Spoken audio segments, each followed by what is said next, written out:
Hey, how's it going, boys and girls, and whoever the fuck decided to tune in? We got a few topics for you guys tonight. You know, the Marlins fired their head coach and hired a personnel guy to the front office. Just brought him on down. We got Shelby Miller flirting with the no-no, jinxed by everybody in Atlanta, and what's his face? Goldston, I think that's his name. Decided to go to Florida State. Of course. So we're gonna start with whatever topic BJ wants to start with. Oh, okay. Well, I wasn't entirely prepared to discuss the Miami Marlins personnel decisions, but hell, fuck it, right? Yeah. We kind of wing it on this show a little bit, as you can see. But yeah, what's up? I'm BJ. Like you said, welcome back to the lounge. So yeah, the Marlins fired their manager and promote the GM as manager. I actually don't think this is a terrible idea. I mean, when you look at the guy who built the team, shouldn't he know the players better than anybody? You would think, right? I mean, yeah, exactly. So, look at Coach Bud, for example. Our racist GM is in hiatus somewhere, meaning the Hawks. So it's kind of up to the coach to make the decisions. Like, I think I need a left-handed relief pitcher. Let me go trade for one. I mean, that's got to be a cool luxury to have as a manager, knowing that you can actually make trades and shit. But, in a lot of cases, we have seen where the manager being the GM has backfired. Just look at the Clippers. You take Doc Rivers, for example. He makes the personnel decisions, and then all of a sudden the Clippers get to the playoffs, and it's like they have a weak-ass bench. Well, the coach is the GM, so it's his fault. You know what I'm saying? Yeah. So it could go either way, but I don't mind it. I mean, the Marlins suck. Fuck it, give the general manager a shot. How hard could it be, I look at it this way: the Marlins spent, I don't know, 300 to 400 million on a brand new stadium.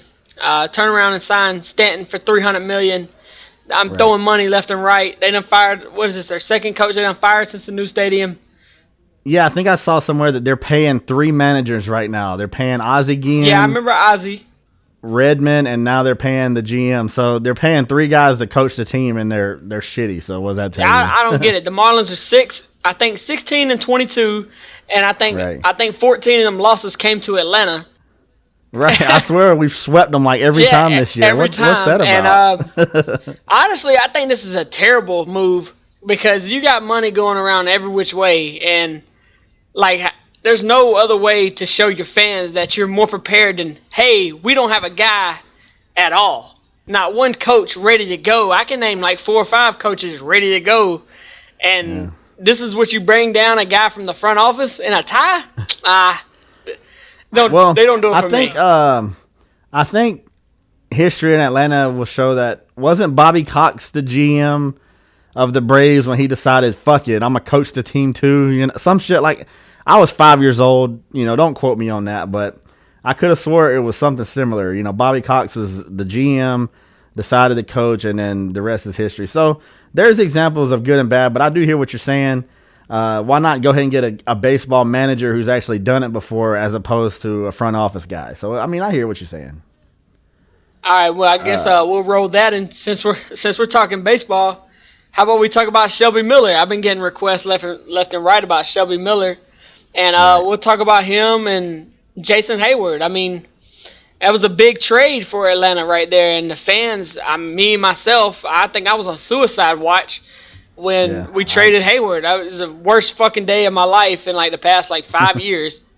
And I don't know why I like Hayward so much. Hey, he's not that great, but I mean, it touched home. I was kind of pissed about it.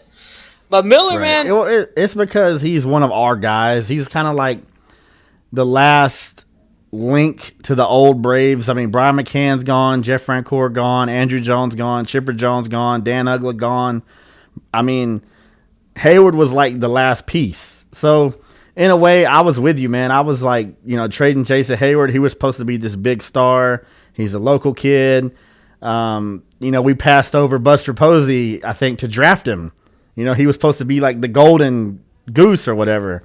So I was with you, man. When they said they traded Jason Hayward for a pitcher, I knew Shelby Miller was good, but I got to say, kudos to not Frank Wren, but who's the guy now? John fucking Hart.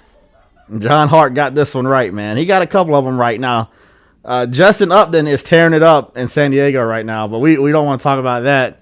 Man, it sure would be nice having him hitting behind Freddie right now with his 11 or 12 homers. I'm not sure what it is. No shit. And you could think, like, the Braves have been hitting. Like, every night, I don't watch that many games. I mean, I've tuned out to where I watch the games. But I do keep up with the games. Yeah, I don't blame you. I watch way more NBA right now than I do MLB because it's the playoffs. I just don't have that many hours in a day. But the Braves do, when I look up, they put up 8 hits, 10 hits, 12 hits, and we have like 2 or 3 runs. I mean, it's weird. And the only 2 pitchers we have balling is Shelby Miller and Julio Teheran. If we could get 2 more pitchers, then the Braves could have a chance. By them sending Cahill out there, I think he's designated in the bullpen, like, permanently. Cahill and Stoltz is in the bullpen now too. And I think we've been beat. We've been beat twice by Harang, I think, already this year.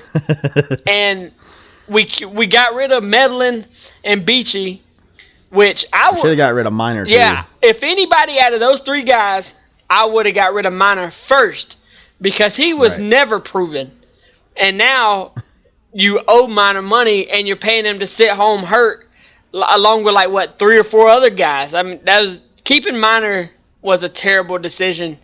And all the Braves really have right now is selective hitting that just kind of comes and goes with a bunch of 220 hitters, and Shelby Miller and Julio Teheran. And well, we got the pieces. That's the most important thing. You got an elite shortstop in Simmons. You got an above-average first baseman in Freeman. Now, I would like Freeman to have better power numbers, but I think he's growing into it. Look at a guy like Bryce Harper who just turned 20, I think, or maybe he's 21 now. He's just now hitting his stride. I think he's got 10 homers in his last 12 games or something like that. Yeah. We need that from a guy like Freeman. If you're going to be our first baseman, our anchor, the primary force in our lineup, you can't be hitting 18 homers and batting 278. I mean, come on, dude. That's not what your first baseman has to do. That's just not the way baseball. That's what you pay your second baseman, Yeah, that's why we have left fielders. You know what I'm saying? And when we were turning the roster over, I would have loved to see Chris Johnson go. I think he's on a 3-year deal. To me, he's just not a guy that you build around. He's just a guy that you add to an already established team. I don't get keeping Chris Johnson either, but I digress. And coming out of that trade, you have Jason Hayward, and he's hitting like 240 with the Cardinals, and he's got 3 bombs. Yeah. So he's having his Jason Hayward year. You know what I'm saying? 30 strikeouts. I mean, he's doing everything the Braves didn't want. We didn't want the strikeouts. He's batting 240, 11 RBIs, 3 homers, 9 doubles. I mean, so on the year, he's 34 for 140. So, I mean, John Hart got this one right, dude. I got to say. Yeah, because I think the Braves, I'm not looking at the record, but I think the Braves may have like 18 or 19 wins, and 5 of them has came through Shelby Miller alone. I don't see Jason Hayward putting right. 5 wins in the win column for the Braves. He's definitely looking like a future ace, and Teheran's, he's right there as a number 1, number 2. I like Alex Wood. I like Foltynewicz. He showed a lot coming up as a young guy. Just throws too many pitches. I think he'll get better. I mean, a guy throwing mid-90s, it's hard sometimes to pitch to contact. But, one of his biggest problems is he's throwing 25, 30 pitches every inning, and that's because he throws a lot of strikes and swings and misses. So he'll get better. But I like the direction the Braves are going. I mean, the NL East right now is wide open, except the fucking Mets. As good as the Nationals are on paper, they never run away with it, so I'm not worried. If the Braves hang around 500, make a trade at the deadline, make a push for the playoffs, and, who knows what could happen. I came into this Braves season, honestly, with content at 500. I think the Braves finished last year at 500, maybe under or over by like 1 or 2 games. So by us rebuilding and you still finish 500, I know on paper it's like, well, you didn't do shit. But if these pieces come into play and we get rid of these contracts that really matter to everybody except me, I'm trying to, in 2 or 3 years, these guys could be good, man. But right now, it's like the Braves are just running into such bad luck when it comes to injuries. We know what the Braves, they're building for the new stadium, dude. I mean, there's just no way around it. We all know what it is, so you know, we'll see what happens. Yeah, I got you. This is the first time we got to talk about the Braves, so excuse the rant, but I mean Nah, man. You know, we're 12 minutes in and Braves talk. The fans want to see it. The people wanted to hear about Shelby Miller and the Braves, so we let them hear about it. I do hate the way that every national outlet in the entire universe just had to talk about the no-hitter. This is the last thing I'll say. I know Chip Caray doesn't think that commentators and announcers or anything like that has to do with jinxing a baseball game. And I'm not going to sit here and act like superstition is real and blah, blah, blah. But whether it is or whether it isn't doesn't really matter. It's the principle. You know, I was brought up in baseball where you don't step on the chalk before the game. You don't cross the bats in the dugout. And you definitely do not talk about a perfect game or a no-hitter. It's just etiquette. You know what I'm saying? And it seems to be like just our announcers that do that shit. Right. It's like Chip Caray makes it a point to say, oh, this guy, Martin Prado, hadn't got a hit in 25 at-bats. Oh, there's a bomb. Yeah. Just like the other day where we were playing the Marlins and they were talking about Giancarlo Stanton. Yeah, and he went on like a fucking, 20 he hit game 2 hit bombs. streak. It's like, goddamn, why can't you just show the statistic if you absolutely have to? But why talk about it? You know, it's not like anyone really gives a fuck what you have to say. The only reason you have your job is because of your name. I mean, I can think of I would rather have Bug and Boog from ESPN Scambi calling the Braves game than Chip fucking Caray. No dog. shit, dude. I wish you could tune in the radio guys over the TV guys. Yeah, I would do that shit for NBA too. I would. Like, I've had actual games games I want to watch and mute my TV and listen to the shit on the radio. It's just, and the guys on it's horrible, dude. Yeah, it is, man. And Chip is a joke. And like Chip is like the guy who never played baseball, but thinks that he's smarter at it than you. Yeah, you know what I'm saying? You ever have those guys? He's an expert. Right. You know what I'm saying? Like, he was like the last guy picked in his company softball game, but he wants to tell you about how to play baseball and shit. I slapped the shit out of Chip Caray. Came my way. Look, dude, I've played tens of thousands of innings of baseball in my lifetime. And I'm not going to sit here and claim I know everything because I'm not a big sabermetrics guy. I'm definitely not a WAR, like wins above replacement and whatever the fuck they try to tell you that strikeouts don't matter or whatever. Sabermetrics suck my dick. Here's what I know. Batting average, RBIs, stolen bases. I'm a traditional baseball fan, okay? Because that's the shit I see that produces runs. Get a guy on first, steal second, bunt him over, sack fly. You don't need no sabermetrics to score runs in baseball. You don't. People, you know? Yeah, I mean, I don't. All this other shit don't matter. There's another stat that don't go in the column. It's called clutch. And there's a few other guys on the Braves that don't have it. And back to Chris Johnson, I think Chris Johnson should just get 6'4" across his back. Like, I don't. I swear to God, Chris Johnson just hits double play fungos. He does, dude. And it's like every time he comes up with a guy on first, or it's a double play. Yeah, if we could have third and first with one out, and Chris Johnson 6'4", boom, and out of the inning. Right. And all you want is a sac fly. Just hit anything to the outfield. Just don't hit it to up the middle, dude. I would rather Chris Johnson strike out than go up there and hack. You know what I'm saying? And exactly. And this is a guy that the Braves have just signed for a shitload of money, and he's like the starting third baseman. But I mean, I guess your boy, I don't know how to say his name, the new guy. Callaspo. Yeah, Callaspo just straight taking his spot. Oh, yeah, we're running Cubans out there left and right now. I don't know the lineup half of the time. I know Phil Gosselin's injured, so you know all the white guys we had are dropping like flies. So we need to get some tougher people. Yeah, man. all the white dudes just kind of lay up and get paid. Kelly Johnson had a nice little week or so. He's like, my back, pull my vagina. So let me go get these game checks before I get sent down to Gwinnett. Fuck that. But yeah, man, I don't know, man. I honestly feel like until 2017 or not, I don't see the Braves progressing as long as Freddie Gonzalez is the coach. And because Freddie doesn't manage. He don't, man. He don't. It's like he just sits there and watches the game. He does, man. He's like, oh shit, maybe we should try a hit and run here. Maybe we should try a sacrifice bunt. Nope. I got a feeling that this dude is hitting 0-47 is just gonna hit a bomb and we're gonna get a 3-run homer here. Like, it's horrible, man. I hate it. But luckily we got the Hawks and the Falcons seem to be getting better, and you know, UGA is always right there, so at least we got other shit we can watch besides Braves. Yeah, that's true. That's true. Did you want to segue into another topic here, or you got any more thoughts on baseball in general? I can go. I live and breathe. I live and breathe Atlanta baseball. So well, we're 17 minutes in. We can just make this a whole baseball video if you want. I mean, there's other things I wanted to talk about. Now, in light of I know you saw this today. The NFL is changing their extra point rules. Yeah. We'll touch on that later. But there was some debate earlier in the season about the DH in Major League Baseball. And is it good? Is it bad?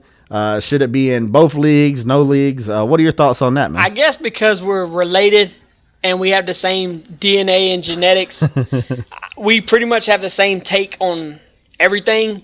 So, well, we're ball players, yeah, too. So even if we weren't brothers, as a ball player, I think I know how you're going to go here. I leave it up to this, and it's like born and raised playing baseball. It's like American League, shit just has to stay the same, man.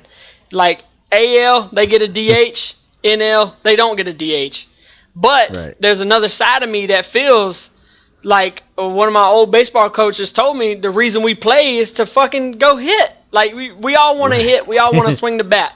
But that's the point of the game. That is the point of the game. But it's like, since we were children, we've been taught that AL has a DH and NL don't have one.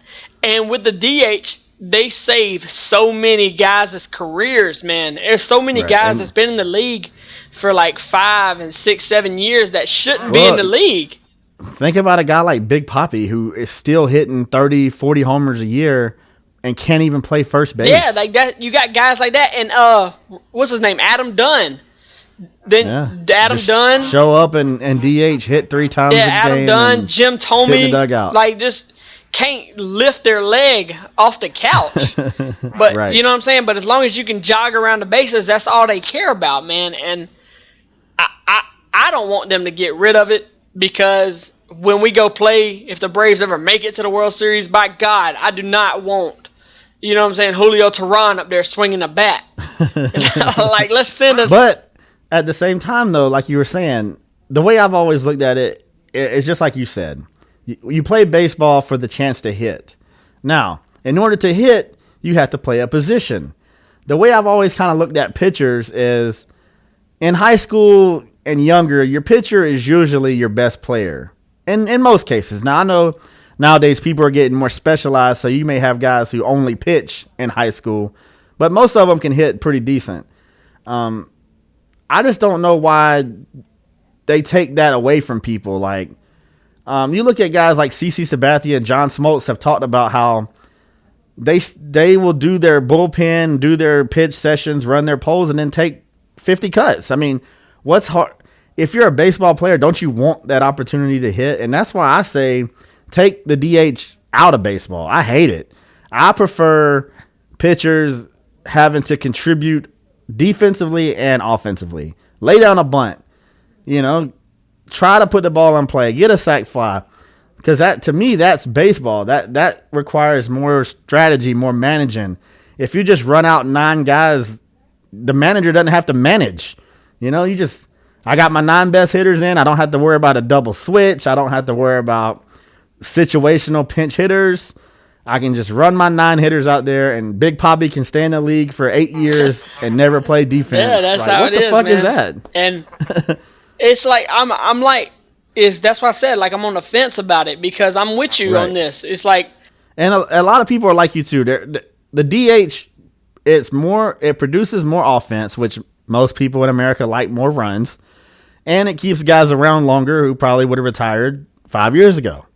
So, I mean, to take it out completely, I think is a little extreme. I know I'm more of the extreme, but I'm a pure traditionalist when it comes to baseball. I don't want a fucking pitch clock. I don't want instant replay. Instant replay's gotta go. I don't want none of that shit. I want 9 guys on the field. I want 2 umpires. I want an umpire at second base and an umpire behind the plate, and they're gonna miss calls. That to me as a catcher growing up, one of my favorite things to do was to work the umpire behind the plate. Walk out there in the first inning. Hey, Blue, how you doing, man? How's your wife? How's your kids? How'd that whore treat you last night at Cheetahs? Shit like that. Yeah. And then that way I know I'm going to get that outside pitch later in the game because me and that umpire, we have a trust. He knows I'm going to block up balls in the dirt. And let him get hit with a fastball in the throat. Exactly. All that shit should matter. You should be able to work the umpires. You should be able to come out and argue a call at first base so that later in the game when there's a bang-bang play, you might get that call. To me, that's all part of baseball. Not just, let's just watch the replay and see if he's safe or out. Like, we might as well have fucking robots out there. You don't need human umpires. I hate all the new technology integrated. In football, that's fine. Basketball, whatever. Who gives a fuck?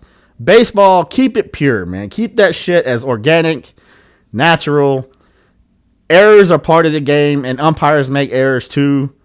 Leave it alone. That's what I think. I was always taught that if you don't want the umps to get involved, then take them out of the game. Hit them out of the game. Right. You know what I'm saying? Exactly. Don't take the close pitch. Run out the ball. You know what I'm saying? Don't stop early on plays on the infield when you're trying to leg out a single. If you're not getting the close calls, then don't make it a close call. Exactly. Hit a double. How about that? Hit a triple. Yeah, don't worry about the shit. But I'm with you, man. Take the umpires out of the game. If it's close enough to him to call it a strike, it's close enough to hit. That's how I feel, man. I never went up to plate looking for a walk. You know what I'm saying? I'll work the count because you work the pitcher and you make the pitcher work. He gets frustrated, man. Baseball is mental. I would say 95% mental, man. And there's a lot of people nowadays who don't even want you taking pitches. Now, you know me. I was the take the first pitch every at-bat kind of guy because unlike Freddie Freeman who swings at every first pitch, what if everybody in the lineup did that? You'd be having pitchers throwing complete game against you every night.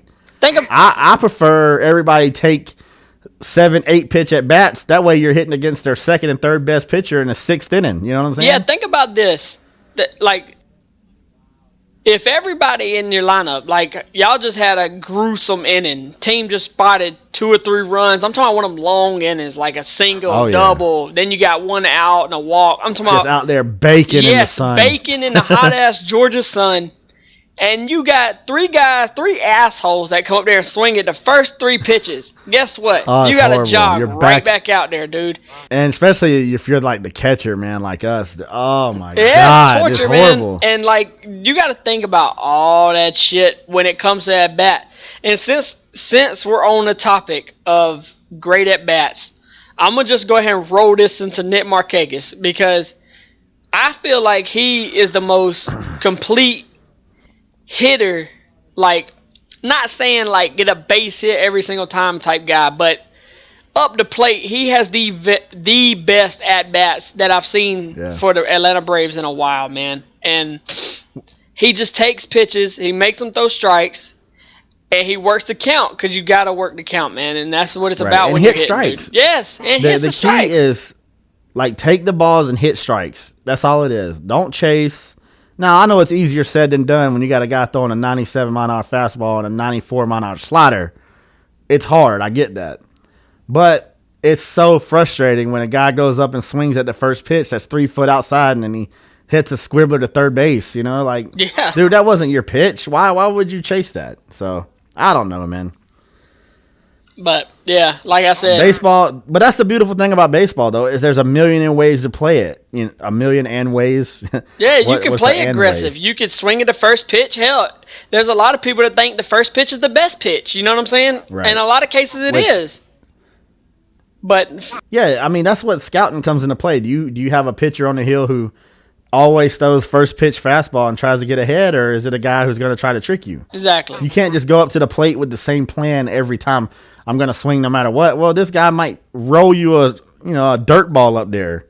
And I've seen the Braves swing at some dirt balls plenty in the past. Yeah, plenty. I watched B.J. Upton swing at more dirt balls than anybody I've ever seen play baseball. Right, and like 3-1 counts and shit, like 3-0, and you're swinging. Like, what the fuck are you swinging? Yeah, you'll at? take one down the dick and you complain about the strike 3 call. Like, I don't understand certain approaches that major league players have, and it's just baffling to me. It's like, I know just because I didn't go pro that I'm not like an expert, but that's not fucking true. Let me tell you what, Warren Sapp went pro. He's not a fucking expert. He's a dumbass.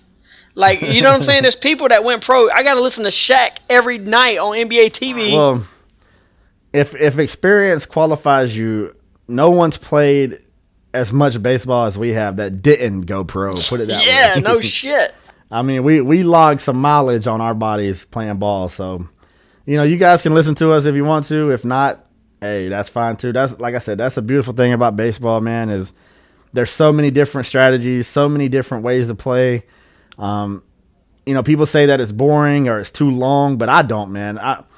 To me, the most interesting part of the games is sometimes just watching the pitcher-catcher exchange, just looking at how they're coming up with a game plan, how they're philosophically trying to diagnose every situation. Should I go high and tight? Should I go low and away? Fastball, slider. We threw him a slider last time. I mean, it's just... Yeah. There's so many different How many outs are there? Who's on base running? Man. You got to know. Exactly. Like, is this slider going to be in the dirt? Is it going to kick away? What's the score? What's the inning? Right. There's so much going on in baseball that the average fan doesn't see, and that's why I think basketball and football are kind of taking over popularity with baseball, because baseball actually requires attention to detail. Yeah, you actually very have to, much attention to to detail. Now, you can go to a game as a casual fan and, you may be ready to go by the 6th inning, but, you're not a real baseball fan if that's what if you're just there for entertainment, then you're missing the point. Basically. Yeah, if you're in there paying $100, you're just getting hustled. All right, Atlanta, it's been real. Go Braves, go Hawks. We out. Yes, sir. Go Falcons, go Dogs. Peace.